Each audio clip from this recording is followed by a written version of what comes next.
Dumba yeydigan qassob mana. Assalomu alaykum hurmatli mijozlar.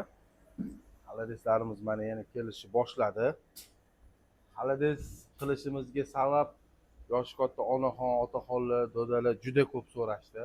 Bir 3-4 kun bo'ldi to'xtatib qo'yganimizga mana bu Hayit, Arafa, уже 3 kun 4 kun dam berilgan, o'sha dam orasida hamma endi shashlik, pikniklarga chiqib ketilgan, osh qilingan uyda mana bu tansiq taomlar ko'p tayyorlanganligi uchun bu endi sal to'xtab qoladi, o'sha qildirmadik. Lekin telefon tinmadi.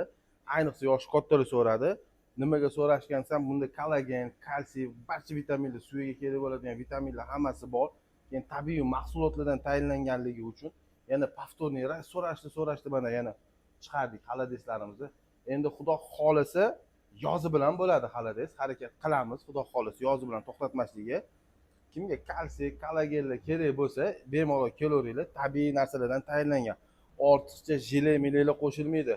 Bor narsa borki, ichidagi hammasi tabiiy tayyorlangan. Ortiqcha narsa qo'shmaymiz. Sifati yaxshi qilib chiqaramiz, chunki o'zimiz ham shunday yeymiz. Boshqalarga ham ulashamiz, chunki buni sifatini imkon qadar eng zo'ridan tayyorlaymiz. Bemalol kelishinglar mumkin. Sifatlari yaxshi narsadan tayyorlaymiz. Buni bemalol mana kesib, kelib, tayyorlash jarayonlaridan xudo xolisa qo'yib boriladi. Sifatlari mana bunaqa go'shtli, naturalniy tayyorlanadi. Ko'ryapsizlarmi sifatlarini? Bismillahirrohmanirrohim. Sifatlari vashim zo'r. Kimga kerak bo'lsa, bemalol murojaat qilaveringlar. Yozi bilan bo'ladi, xudo xolisa. Buni yoniga to'g'risini aytsam, mana bunaqa dumbalar qo'shib yeyishni yaxshi ko'raman-da o'zim ham.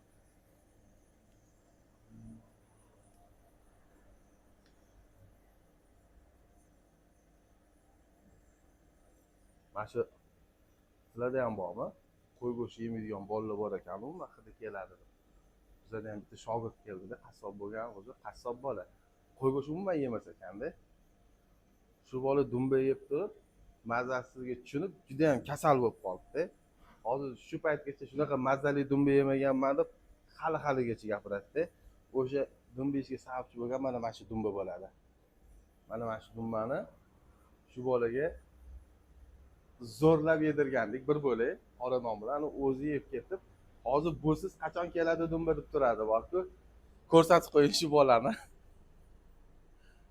Bobur. Mana shu bola. Mana shu bola dumba umuman yemasdi. Hozir dumba yeyishini ko'ring buni. Endi bari qassob o'zinglarnikida maqtaveradi deydi. Lekin operator bizadan emas. Umuman go'sht yemasiga aloqasi yo'q odam. Mana ularni ham mehmon qilamiz.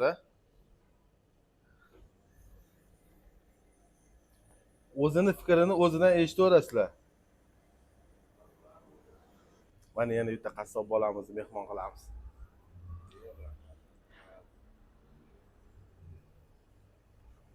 Bu ham dumba yemasdi. Mana yana bitta dumba yemaydigan qassob. Unga ham beramiz. Bu hali yangi shogird bo'ldi, endi keldi. Murod, ana gapirmasanglar bitta ana dumbadan. Dumba yemaydigan qassob mana.